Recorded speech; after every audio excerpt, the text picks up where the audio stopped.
tarde a todos, sejam bem-vindos ao Tribunal Regional Eleitoral do Amapá, sessão do dia 23 de julho de 2024. Saúdo e cumprimento meus pares, a senhora procuradora regional eleitoral, os senhores advogados presentes, doutor Fábio, doutor Severo, e a vocês que nos acompanham nas redes sociais. Estejam todos se sentindo bastante à vontade e em casa. É com grande satisfação que compartilho com os pares e com toda a sociedade uma importante iniciativa do CNJ, que é o selo da linguagem simples, que foi instituído pela Portaria 143 de 2024. Um selo que visa reconhecer e incentivar o uso de uma linguagem direta e compreensível em todos os segmentos da justiça e em todos os graus de jurisdição. A premiação será concedida anualmente em outubro, e o mês que celebraremos o Dia Internacional da Linguagem Simples. O TRE aderiu ao Pacto Nacional da Linguagem Simples no dia de ontem, quando assinou, em conjunto com o Tribunal de Justiça do Amapá, com a Unifap, com a Radiodifusora e com o Bloco do Abel, acordos de cooperação técnica com o objetivo comum de simplificar a linguagem jurídica e promover uma comunicação eficiente e inclusiva. Um outro eixo deste pacto é o incentivo ao uso de versões resumidas de votos nas sessões de julgamento. Essa prática visa tornar nossas decisões mais acessíveis e compreensíveis para todos os cidadãos, sem prejudicar a juntada da versão ampliada nos processos judiciais. Então, é uma recomendação aqui, partindo da recomendação 144 de 2024, do CNJ, nós recomendamos assim, a todos os colegas magistrados, aos nossos assessores, que adotem sempre, na medida do possível, uma leitura e uma confecção de uma versão resumida nos nossos votos aqui, sem prejuízo, logicamente, de juntar ao processo, ao final, a versão ampliada e a versão final de nossas decisões. Essa abordagem não apenas promove uma comunicação mais clara e eficiente, mas também fortalece a transparência e a compreensão de nossas decisões. Então, contamos com a colaboração de todos e eu tenho certeza que no ano que vem, quando formos aferir, no Dia Internacional da Linguagem Jurídica, aferir os tribunais que obtiveram mais essa premiação, não tenho dúvida que o TRE da Amapá, como é vanguarda, um tribunal de vanguarda no Brasil, conseguirá certamente mais este êxito. Então, dito isto, nós passamos a anunciar os processos, vamos te retirar de pauta, por despacho nos autos, o item 5, não é isso, Milene?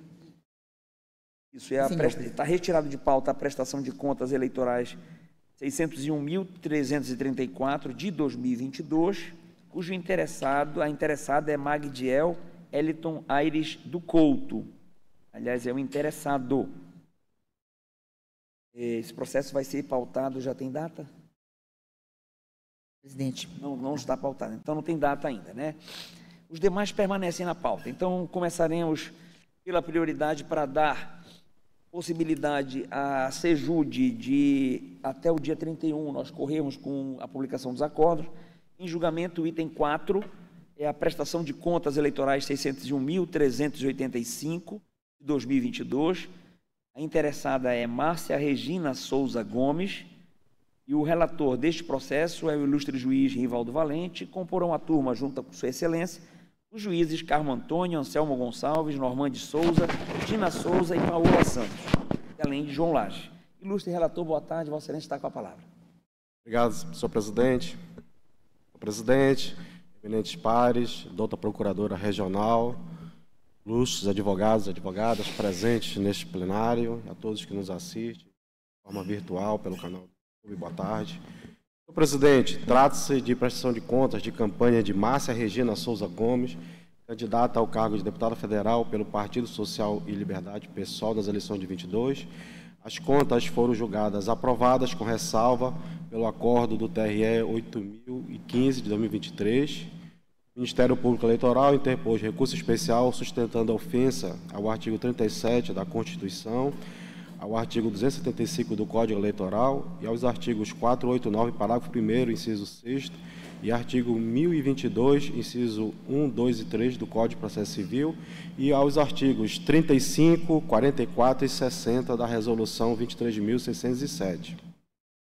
Alegou ainda que o acordo teria sido omisso por não apreciar os gastos sob a ótica dos princípios da transparência e da economicidade e se aplica aos processos de prestação de contas os princípios constitucionais que regem a administração pública. Pontuou que foram aceitos documentos genéricos que não comprovam efetivamente os gastos com pessoas físicas, e é possível a exigência de documentação comprobatória adicional para verificar a efetiva prestação de serviços. Por essas razões, indicou a necessidade de devolução ao Tesouro Nacional da quantia de R$ 133.342, correspondente aos recursos oriundos do financiamento público de campanhas eleitorais para os quais não houve comprovação da regularidade das despesas registradas. Admitido o recurso especial, os autos foram remetidos ao TSE, que deu parcial provimento ao recurso especial para, aspas, determinar o retorno dos autos ao TRE, a fim de que, mantidas as conclusões do acordo regional acerca da comprovação das despesas, a Corte de Origem proceda à nova análise da regularidade dos gastos com pessoal realizados com recursos públicos, à luz do princípio constitucional da economicidade e dos postulados inscritos no artigo 37 da Constituição da República. Fecha aspas. É o relatório, senhor presidente. Vamos passar a palavra à ilustre doutora Sara Cavalcante. Boa tarde, doutora Sara. Vossa Excelência está com a palavra. Presidente, ilustríssimos julgadores, nobres advogados aqui presentes, o Ministério Público apenas reitera os termos do parecer já apresentado nos autos. Parecer reiterado, devolvo a palavra ao relator. Senhor presidente, conforme relatou-se, por determinação da Corte Superior, foi determinado o retorno dos autos a este colegiado para que seja realizada a análise da regularidade dos gastos com o pessoal realizados com recursos públicos, à luz do princípio constitucional da economicidade e dos postulados no artigo 37 da Constituição Federal.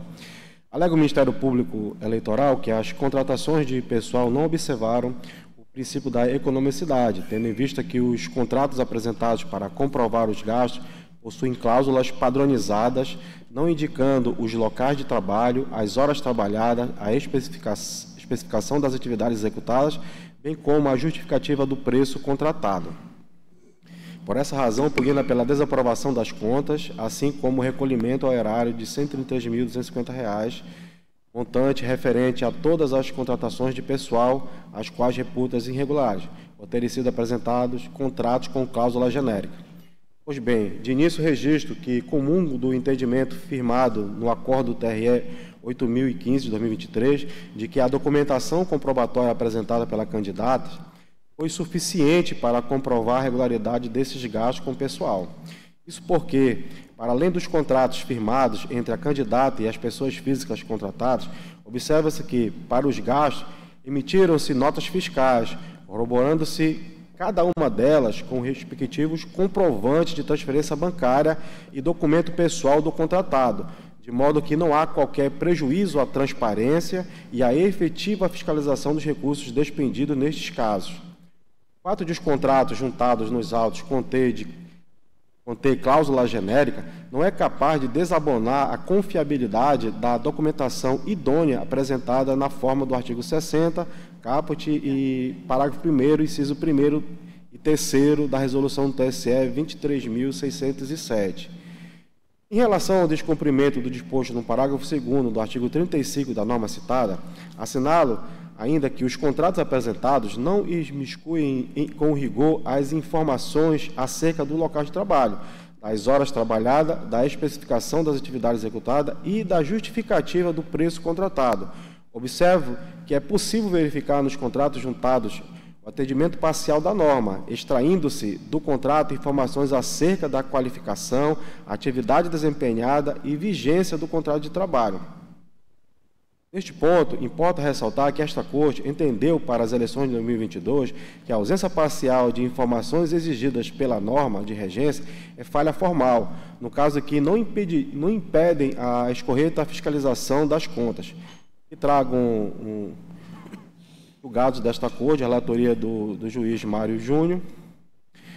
Peço vênia só para especificar o ponto relacionado a este julgado, senhor presidente, que o item 2, abre aspas, diante de documentos de identificação dos contratos, das notas fiscais e dos comprovantes de pagamentos apresentados, não há qualquer embaraço para a compreensão e para o controle do labor exercido nos serviços listados, razão pela qual deve ser rechaçada a argumentação de desaprovação das contas, em razão de alegada cláusula genérica. Precedente aqui do TRE, julgada respectivamente no dia 26 de 4 de 2023 e 27 de 4 de 2023. Lá do outro, por oportuno, anoto que a ausência parcial de outras informações exigidas pela norma de regência, resolução do TSE 23.607, artigo 35, parágrafo 12, no cenário acima apresentado, é falha formal que implica tão somente a anotação de ressalva. Fecha aspas. De igual modo, também tem um julgado desta corte de relatoria do juiz Anselmo Gonçalves. Peço venha somente para fazer o destaque no item 6, a ausência parcial de outras informações exigidas pela norma de regência do TSE, resolução do TSE 23.607, artigo 35, parágrafo 12, no cenário apresentado, é falha formal, precedente deste tribunal, na prestação de conta de relatoria do juiz Carmo Antônio, designado o juiz Mário Júnior. Fecha aspas. No que se refere ao viés da economicidade, salienta-se que as contratações resgatadas pelo parquê, que oscilam entre os valores de 8.000, coordenador de campanha, e de 1.200, serviço de militância, guardam compatibilidade com os valores pagos, em média, para serviços da mesma natureza.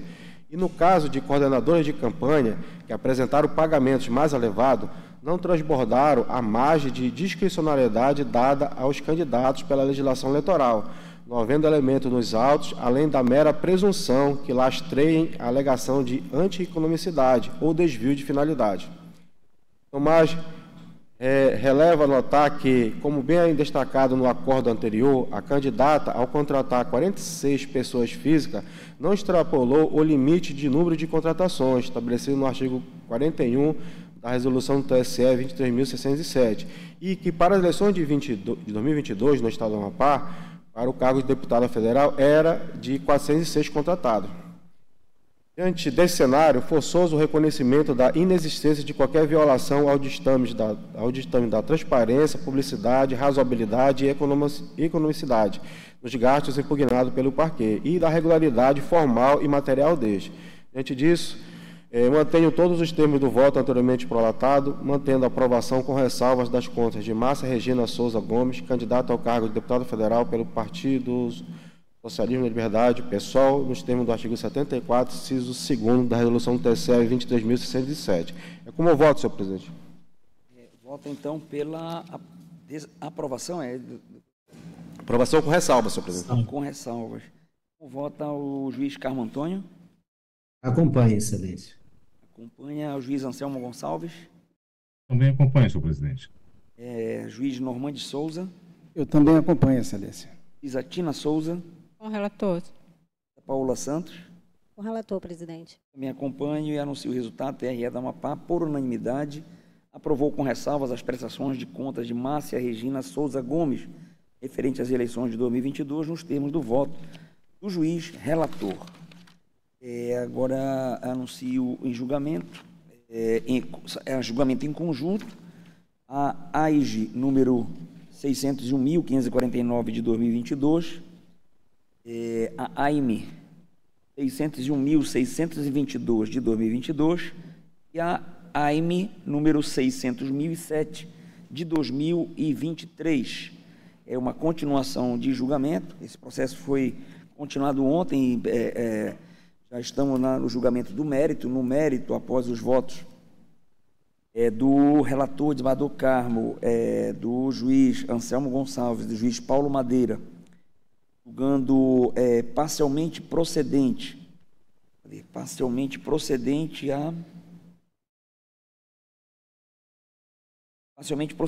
a AIGE e procedente às AIMES, no 3 votos pelo julgamento parcial da AIGE e procedente à AIME, Ontem, na sessão de ontem, abriu a divergência a juíza Tina Souza, no que foi acompanhada pela juíza Paola Santos, pela improcedência de todas essas ações. O julgamento, então, foi transferido para o dia de hoje, aguardando o voto do juiz Rivaldo Valente e João Lages. Então, concedo a palavra ao ilustre juiz Rivaldo Valente para proferir seu voto nesses processos. Obrigado, senhor presidente. Senhor presidente, só para primeiro esclarecer ao tribunal que ontem não tive condições de participar do julgamento, estava em trânsito, viajando para esta cidade de Macapá. Ainda tentei acessar de modo remoto, mas a internet estava muito deficiente, não consegui acesso.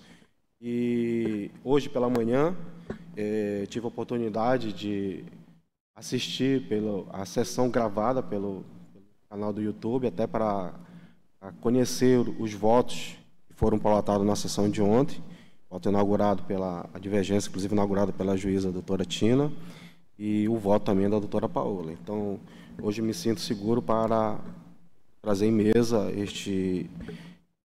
o meu voto e na oportunidade, agradeço a paciência ao presidente também do tribunal por permitir que traga em mesa o meu voto nesta oportunidade. Senhor presidente, eminentes pares, doutora procuradora regional, ilustres advogados presentes nesta sessão. Senhor presidente, trata-se de ação eleitoral proposta em face das candidaturas do PTB, alegando fraude na cota de gênero nas eleições para o cargo de deputado estadual. A ação alega que as candidatas Sandra de Almeida Nunes, Maria Trindade da Silva Ramos e Maria Mary Ferreira Pastana concorreram de forma fraudulenta nas eleições gerais de 2022. A Constituição Federal e a legislação eleitoral brasileira, notadamente a Lei 9.504, estabelece a obrigatoriedade de uma cota mínima de 30% e máxima de 70% para as candidaturas de cada gênero, visando a promoção da igualdade de gênero nas eleições. A referida norma busca garantir uma maior representatividade feminina no cenário político.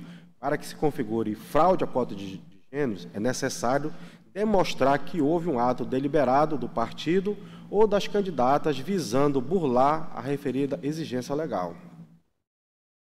A jurisprudência do TSE tem entendido que a simples desistência de candidatas ou a obtenção de poucos votos não configura por si só a fraude à cota de gênero, sendo imprescindível a comprovação de má-fé ou dolo na ação.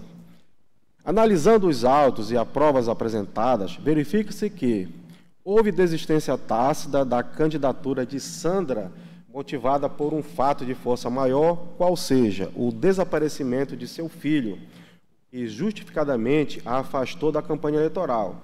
De plano, não há indícios de que sua candidatura tenha sido registrada com a intenção prévia de desistir ou de que tal fato tenha sido manipulado pelo partido para burlar a cota de gênero. A renúncia de Maria Trindade da Silva Ramos, bem como o indeferimento do registro de candidatura de Maria Mary Ferreira Pastana, apresentados como indícios de fraude na composição da cota de gênero, não caracteriza por si só fraude da cota de gênero feminino. A jurisprudência desta Corte é pacífica no sentido de que a mera ocorrência de renúncia ou indeferimento por si só não configura fraude, sendo necessário um conjunto probatório robusto que demonstra a intenção deliberada de burlar a norma. A renúncia de uma candidatura pode ocorrer de diversos fatores alheios à fraude, como questões pessoais, familiares ou profissionais, que impeçam a continuidade na disputa eleitoral. Do mesmo modo, o indeferimento do registro pode resultar de problemas documentais ou processuais, não necessariamente vinculado a uma tentativa de fraude.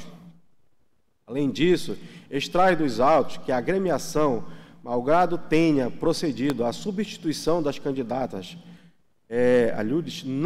manteve a exigência contida no artigo 10, parágrafo 3º da Lei das Eleições, haja visto que também houve a renúncia de uma candidatura do sexo masculino, senhor Ivan César Cardoso Martins, e, posteriormente, o indeferimento, sem que houvesse também substituição das candidaturas de José Natanael Silva dos Anjos e de Elson da Costa Muniz, cumprindo-se, assim, a exigência legal, uma vez que restou ao PTB 12 candidatos do sexo masculino e 6 candidatas do sexo feminino viáveis, ao final do pleito. Há que se reconhecer que se manteve a proporcionalidade exigida para cada gênero e não houve qualquer mácula na exigência entabulada no artigo 10, parágrafo 3º da Lei das Eleições. Julgar procedente uma ação eleitoral com base apenas nesses elementos isolados representaria um risco de afastar mulheres do pleito eleitoral, indo na contramão do objetivo da norma, que visa exatamente promover a participação feminina na política. Além disso, tal entendimento poderia desestimular partidos e federações a lançarem candidaturas femininas, temendo sanções com base em indícios frágeis ou até mesmo restringindo candidaturas femininas de novas lideranças, só admitindo candidatura de mulheres que já foram candidatas e tiveram votos razoáveis nas eleições que disputaram, impedindo candidatura com baixa votação. Senhor presidente, até para mostrar de forma configurada, a Justiça Eleitoral, assim como todo o poder público, tem estimulado as candidaturas femininas, até para fomentar. A própria Justiça Eleitoral tem feito uma campanha intensiva para incentivar essas candidaturas, uma vez que o cenário democrático no Brasil é composto mais do sexo masculino. Então, a política de inclusão da mulher nas eleições é um papel também da Justiça Eleitoral. E assim, eu imagino assim a mão da Justiça, quando você juntar as mãos e colocar numa torneira e você deixar encher a sua mão com aquela água, você depois espremer a sua mão com tanta força, a água vai sair, esvaziar e não vai sobrar uma gota. A Justiça tem que olhar também cada caso. A resolução que o próprio Ministério Público, e foi apresentado, inclusive, na palestra de Vossa Excelência, que assisti presencialmente naquele congresso internacional em Belém, o seu voto, a sua palestra, senhor presidente, que trouxe a analisar um outro cenário, né, na situação de análise dessa cota de gênero. E é nesse rumo que estou conduzindo, inclusive, meu voto. E a Justiça também não pode espremer com uma mão, senão as candidaturas femininas vão acabar sendo, impedindo elas de participarem, sendo vítimas. E os próprios dirigentes partidários sequer são parte nesses processos judiciais. Eles são praticamente imunes de qualquer responsabilidade. Porque quando a gente vê nesses processos que envolvem cota, os dirigentes partidários não fazem parte desse processo judicial e ficam praticamente imunes, doutor Fábio, nessa situação. Então, a Justiça Eleitoral, o Ministério Público Eleitoral, a própria advocacia tem que olhar também nesse cenário e verificar que não pode espremer, não pode arrochar essa participação feminina, tem que olhar também pelo outro ângulo. E é isso que eu analisei no meu voto, senhor presidente. Então, eu concluí aqui que não há nos autos elementos que demonstrem que a candidatura foi fictícia ou que houve má-fé em sua inscrição. Diante do exposto, não restou comprovada a alegação de fraude na cota de gênero por parte do partido ou das candidatas. Ausente, inclusive, a demonstração de dolo ou má-fé. Não pode concluir pela procedência da ação. Diante desse quadro, por não vislumbrar acervo probatório robusto com aptidão para reconhecer a fraude na cota de gênero, peço vênia ao eminente relator e aos juízes que o acompanharam e acompanho a divergência inaugurada pela juíza Tina para divergir e votar pela improcedência das ações. É como eu voto, senhor presidente. Perfeito. Antes de eu votar, doutor Ormandi, Vossa Excelência não acompanha esse, né? Mas se quiser ficar conosco, será sempre uma honra tê-lo, tá bom? Obrigado. Então, passo em seguida aqui o meu voto. Eu vou simplificar aqui o meu voto, entrego logicamente que o voto vai depois juntado ao processo, vamos simplificar, falando até para que os internautas que nos acompanham, todos aqueles que estão presentes, possam compreender, né, numa linguagem bem simples, aquilo que é o que eu penso e, logicamente, aquilo que as minhas conclusões após me debruçar sobre esse processo. eu inicio fazendo essa crítica que o doutor Rivaldo muito bem colocou. O nosso eleitorado brasileiro, nós somos eleitores brasileiros, são mais de 50% de eleitores brasileiros são mulheres. Mais de 50% de pessoas que votam nesse país são mulheres. E nós estamos, e quando eu falo nós, eu falo o povo brasileiro todo, nós estamos há 18 anos, há exatamente 18 anos, insistindo nessa tecla de inclusão, de participação da mulher na política. No voto de ontem, a doutora Tina, e no voto de hoje, o doutor Rivaldo, mencionaram uma palestra que eu proferi no Seminário Internacional de Direito Eleitoral, agora, no mês passado, lá em Belém, em que defendi que o judiciário tem que ser um pouco mais ativo, proativo até, porque há possibilidade, porque nós temos tratados internacionais, nós temos a Constituição, nós temos leis e resoluções do TSE e nós temos, acima de tudo, o protocolo para julgamento sob perspectiva de gênero, que nos autoriza a fazer valer não o que temos hoje, porque diferentemente de qualquer estabelecimento em regra inclusiva, de cotas, por exemplo, para negros, para indígenas, para pessoas deficientes, onde a cota se reserva, a vaga se reserva na instituição, por exemplo, para vestibular, cota para negro, concursos públicos, cota para deficientes e para indígenas, e assim por diante. Aqui, no eleitoral, se reservou vaga, cota para registro de candidatura sem garantir vaga. O que eu defendo, e eu, sem nenhum demérito, acho que vale a pena rever o que eu falei lá em Belém. Eu defendo que o Poder Judiciário, nós temos uma grande oportunidade de, seja de ofício, seja através por provocação dos advogados ou do Ministério Público, de fazer valer a cadeira, 30% de cadeira. Afinal de contas, insisto, há 18 anos o nosso legislador, não é o Judiciário, é o legislador brasileiro, o Congresso Nacional, que estabeleceu essa questão das cotas, da participação política da mulher, que inicialmente a cota era 20% e alguns anos depois mudou para 30%, e até hoje temos isso, 30% para gênero, e de modo que nós estamos, então, nesse périplo, digamos assim, nessa tentativa de fazer essa inclusão há 18 anos. No ano passado, no final da gestão do ministro Alexandre de Moraes e do ministro Gonçalves, Benedito Gonçalves, o TSE deu uma guinada jurisprudencial que culminou na súmula 73 do Tribunal Superior Eleitoral, do TSE, estabelecendo alguns parâmetros para essa questão de análise. E por que fizeram isso? Porque a cada ano, de 2 em 2 anos para a eleição, sejam eleições gerais, sejam eleições municipais, aquelas pessoas que tinham a obrigação de evitar a fraude, e aquelas pessoas que o doutor Rivaldo falou, os partidos políticos, os dirigentes de partidos políticos, que deveriam figurar como no polo passivo dessas ações, eles não vêm. O legislador não colocou, por exemplo, um presidente de partido, um diretor regional ou municipal, para estar respondendo por isso, porque se fizesse, talvez os partidos começassem a pensar melhor e acompanhar melhor a questão do ingresso da mulher na política. O grande problema nesses 18 anos é esse. Primeiro, estabelecemos, a contrário senso de tudo que é política de inclusão, estabelecemos uma inclusão na entrada e não na saída na reserva de vagas.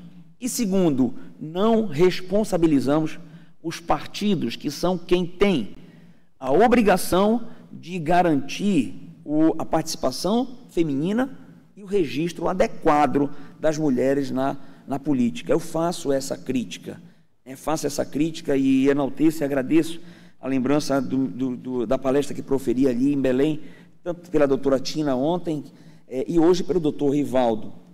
E feito isso, eu tenho a dizer assim, os próprios impugnados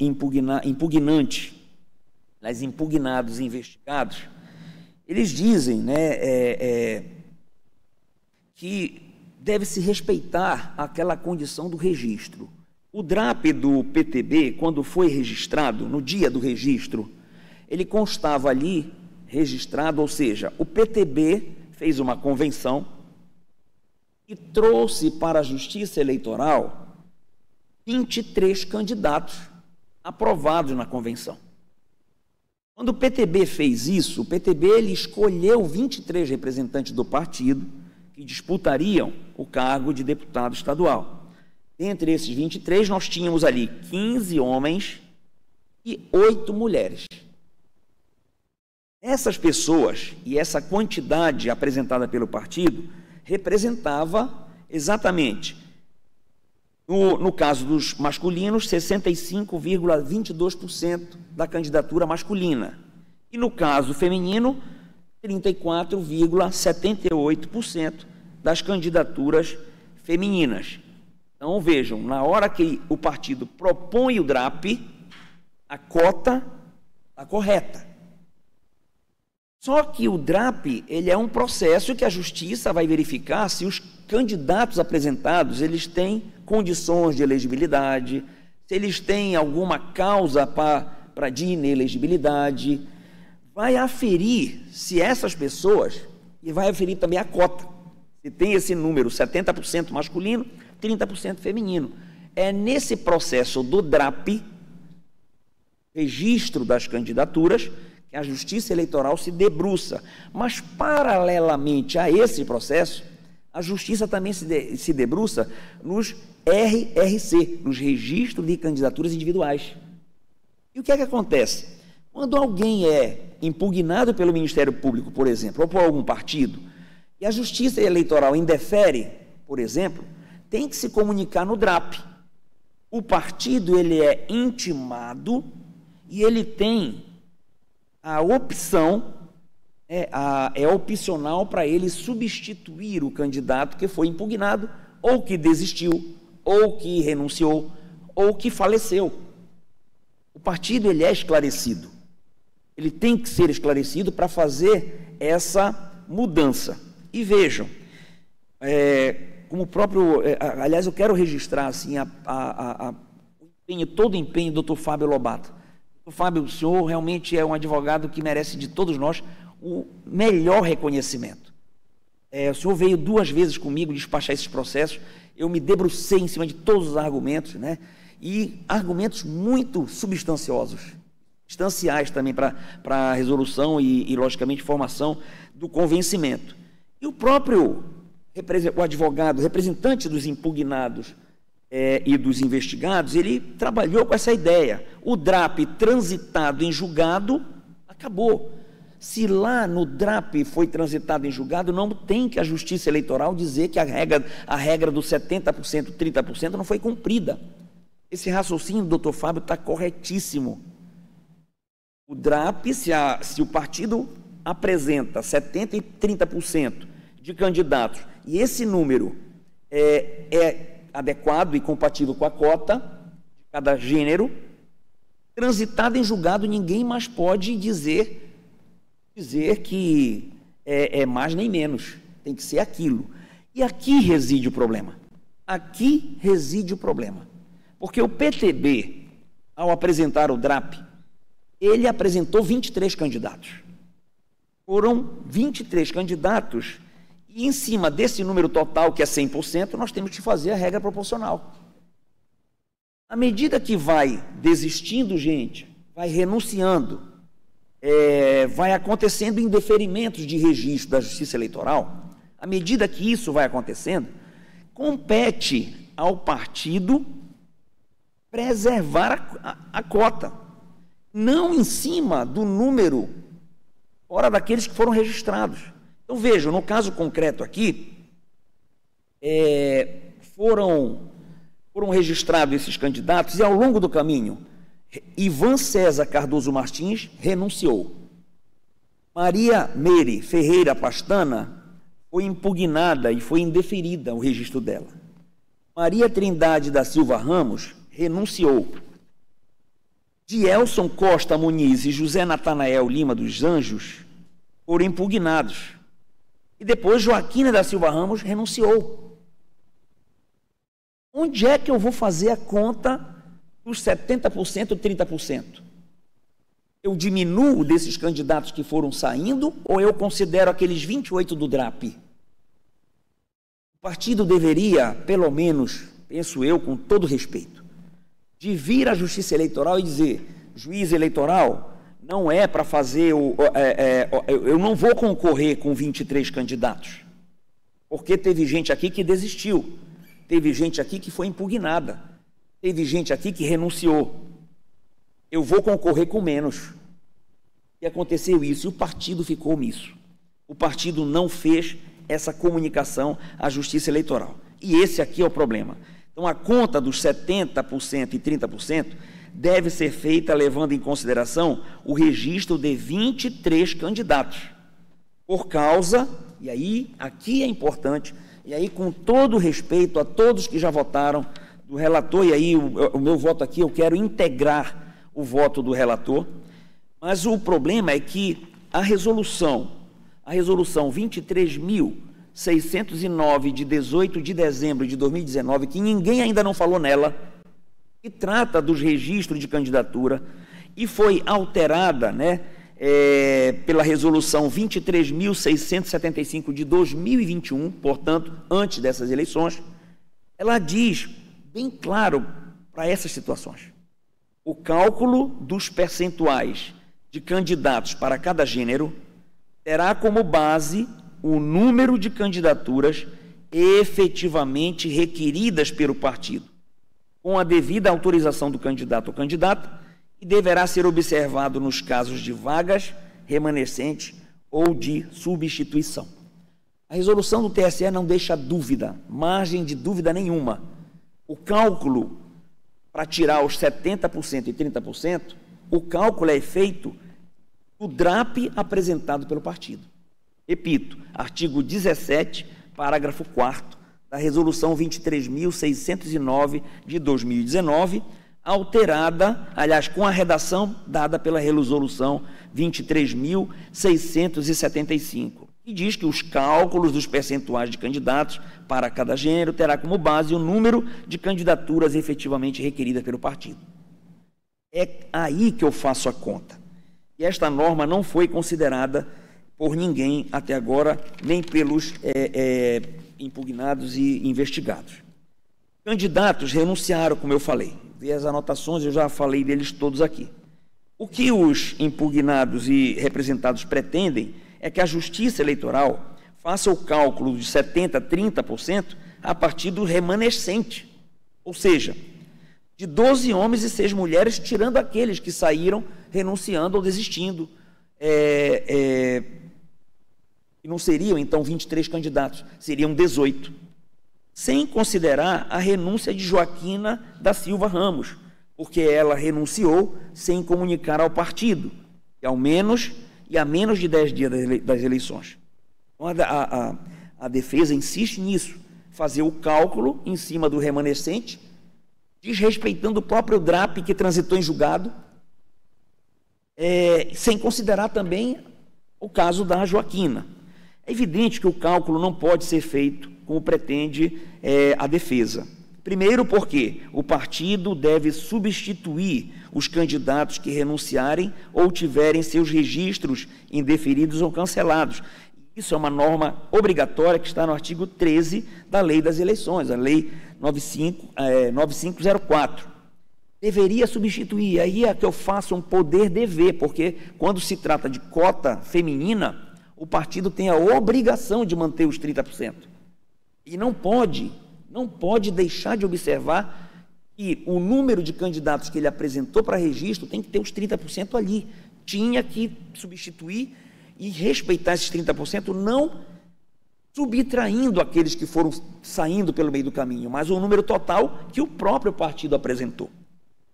Então, deveria substituir Ivan, deveria substituir a Meirinha do Marabaixo, deveria substituir a Maria Trindade, o Dielso e o José Natanael, para manter um número de 23 inicialmente registrados.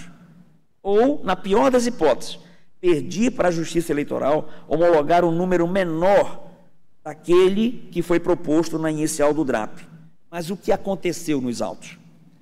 O secretário do partido, chamado Randolfo Antônio Ribeiro da Silva, Pinheiro da Silva, Randolfo Antônio Pinheiro da Silva, reconheceu que foi ele que orientou ao partido a não realizar a substituição. E aqui um problema sério. O próprio secretário do partido, ele orientou o partido a não fazer isso. E o partido, talvez por orientação do secretário, ele era secretário do partido, acho que era esse o cargo dele, ele era um dos dirigentes do partido, mas ele veio em audiência e ele disse, eu que orientei a não substituir. Certamente porque ele pensava que a conta ia ser feita aqui, dos remanescentes, sem considerar o DRAP. E uma vez transitado em julgado, acabou. Tem que ser considerado o DRAP. Então, esta orientação foi equivocada, mas para mim é prova suficiente de que o partido político teve ciência das renúncias e indeferimentos, mas ficou inerte em clara demonstração de que não procurou cumprir a obrigação legal de inclusão e participação da mulher na política. Repito, o partido estava obrigado pela lei eleitoral. E qual é a lei eleitoral? A Resolução 23.609 de 2019, o artigo 17, parágrafo 4º, com a redação que lhe deu a Resolução 23.675 de 2021, além do que o artigo 10, parágrafo 3º e artigo 13, caput da Lei das Eleições. Essas normas têm caráter impositivo. Os percentuais são de obrigatória observância, incidindo sobre a quantidade de candidatos efetivamente registrados pelo partido.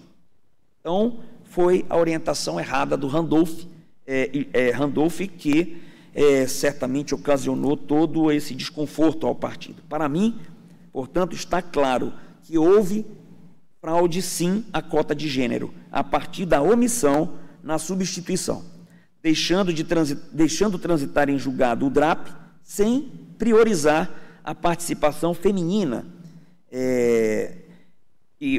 na utilização daquelas mulheres, né, na Maria Meire, na Maria Trindade e na Joaquina Ramos, utilizando essas mulheres apenas para, aparentemente, cumprir os 30% do registro de gênero. Para mim, a prova, a partir daqui no voto, eu mostro que a prova não é frágil. A meu ver, a prova é substancial que nós temos aqui para reconhecer essa fraude. A meu ver, dá aquela certeza de que um partido reincidente no tratamento de inclusão feminina da mulher e que não regulariza o DRAP,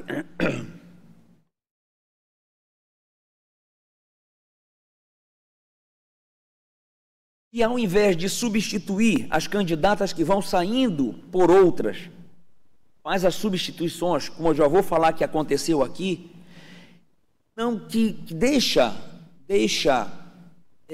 de passar um numerário suficiente, uma assistência suficiente para que essas mulheres possam ter capacidade e condições de disputar e vencer uma eleição. Mas tudo isso aqui, esse conjunto, ele tem provas robustas, como consta da inicial, para dizer da fraude. Não apenas a operação matemática que eu acabei de falar,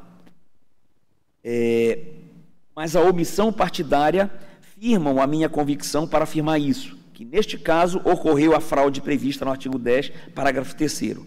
Existe informação de que Maria Joaquina renunciou 10 dias antes do pleito. A lei eleitoral diz que não há mais o que fazer quando a renúncia é 20 dias antes do pleito. Por motivo de foro íntimo, ela renunciou. Isto, para mim, não impedia. Ela renunciou para não impedir a irmã Maria Ramos, mas a Maria Ramos, quando ela renunciou, quando a Joaquina renunciou, a Maria Ramos já havia renunciado, contra a própria vontade, como ela própria diz. Em outras palavras, quando Joaquina renunciou, a irmã Maria Ramos já havia renunciado. Logo, como renunciar para não prejudicar a irmã, que já tinha desistido antes da decisão de Maria Joaquina. Não tem lógica esse argumento. Maria Trindade, repito, renunciou em 1º de setembro e a Joaquina em 22 de setembro, próximo ao pleito. Aliás, não se trata de analisar a partir do espelho da súmula do TSE, como foi dito aqui. Eu não estou analisando esse caso e o que eu falei em Belém é completamente diametralmente oposto a isso que eu falo aqui. Os exemplos que utilizei lá foram aquela questão, inclusive, de fraude, que estávamos julgando o processo da Zeneide, em que havia ali uma mulher eleita. Aqui parece que não há nenhuma mulher eleita, mas eu não estou analisando, colocando ao meu lado apenas a súmula, muito pelo contrário. Eu estou fazendo uma operação matemática mostrando que a lei eleitoral, artigo 17, parágrafo 4º, não foi atendido. Mas também digo que o desleixo do partido, aliado às demais circunstâncias trazidas na inicial, e são muitas as circunstâncias, não deixam margem para dúvida razoável acerca da utilização daquelas mulheres apenas para cumprir tabela. Joaquina e Maria são irmãs. Foram pinçadas para concorrer ao mesmo cargo. Disputariam votos do mesmo núcleo familiar? Aliás, é interessante, não consta isso, mas é interessante fazer essa consideração. E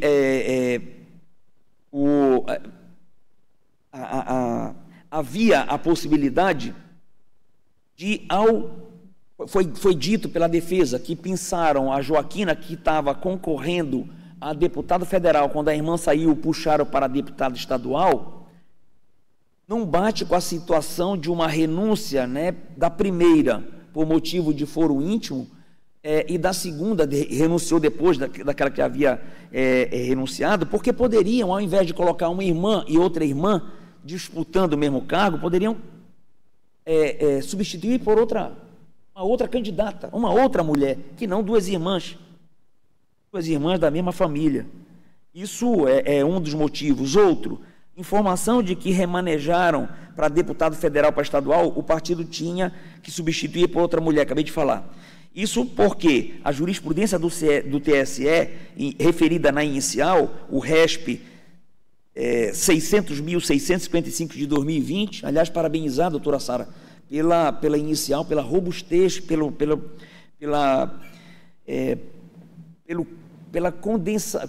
conteúdo, né, bem denso da inicial, inclusive trazendo esse RESP, que fala exatamente de trazer parentes para concorrer ao mesmo cargo.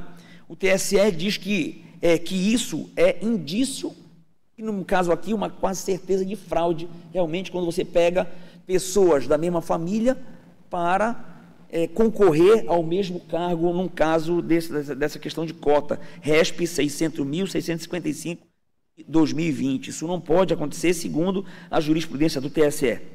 Então, a desistência tácita da campanha pressupõe atos de campanha para mostrar que havia intenção de concorrer. E eu não vi esses atos de campanha, em especial em se tratando de duas pessoas que eram professoras, que tinham certa liderança e que eu acrescento aqui, eram parentes do presidente nacional do partido PTB. Ambas são tias, salvo engano, de Cássio Ramos, que era o presidente nacional do partido.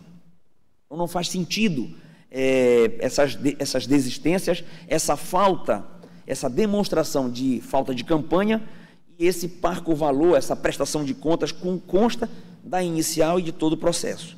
Joaquina não fez ato de campanha como deveria ser, e repito, em sendo parente do presidente do Partido Nacional, a campanha deveria ser mais consistente.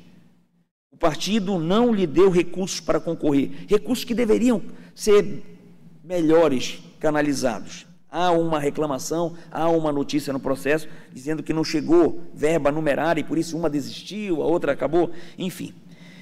Demonstração clara de que o único objetivo do partido era realmente preencher formalmente a cota de gênero, mas sem a intenção de efetivar uma regra que é inclusiva e que exige de todos nós uma postura ativa para que isso possa acontecer. Maria Trindade, aliás, as três mulheres que estão mencionadas, Maria Meire, Maria Trindade e Joaquina, não realizaram, ao meu ver, atos de campanha nem receberam recurso suficiente para fazer valer cláusula. E do conjunto da ópera, quando a gente pega todo o processo de ponta a ponta, a impressão que me deu e a certeza que me põe é exatamente que utilizaram essas mulheres apenas como número para fazer formalmente um registro, sem efetivamente pensar na inclusão da mulher na política. Então, com essas considerações, e logicamente eu não vou tecer outras, porque o voto do ilustre relator está completo nesse sentido, eu só faço essa fundamentação por dever de ofício, eu tenho que fundamentar, e também para agregar, principalmente para agregar essa conta do DRAP. O DRAP é o número de candidatos colocado no DRAP, é esse número que representa os 100%, e sobre ele que tem que ser feita a regra de 3 para ver a situação dos 70% a 30%. Sugiro até que se inclua isso na ementa, porque não procurei, não achei em nenhuma ementa nesse país que trate com essa clarividência de que os 70% e 30% eles devem ser retirados do DRAP depois de transitado em julgado. É daquele número que a gente tem que fazer a conta, e não de remanescentes, né, de candidatos que foram desistindo, que faleceram, ou que renunciaram, ou que foram impugnados ao longo do caminho. Então, com essas considerações, eu acompanho o relator, pedindo venha a todos que votaram em sentido diferente, e anuncio o resultado. O TRE do Amapá, a unanimidade, rejeitou as preliminares, conheceu das ações e, no mérito, por maioria, julgou parcialmente procedente a AIGE e procedentes as AIMES, vencidos os juízes Tina Souza, Paola Santos e Rivaldo Valente. Doutor Fábio, doutor Severo, acho que Vossas Excelências estavam acompanhando esse processo. Obrigado, tá, pela presença. E aí, ilustres pares, não há mais nenhum outro processo. Não há mais nenhum processo em mesa. Temos sessão amanhã? Não, né? Quando é a próxima? A nossa próxima sessão é dia 30. Resta-me, então, antes de encerrar nosso trabalho, desejar a todos um bom resto de dia, tá bom? E um bom resto de semana. Declaro encerrada a sessão. Foi muito... Não, perdão, aos pares, amanhã tem sessão, tá? Amanhã, é que na minha conta estava, por isso que eu perguntei. Então pronto, amanhã tem sessão, tá? Até amanhã, até às 16 horas. A você que nos acompanhou também, muito obrigado pela companhia. Até amanhã, se Deus quiser, está encerrada a nossa sessão de hoje.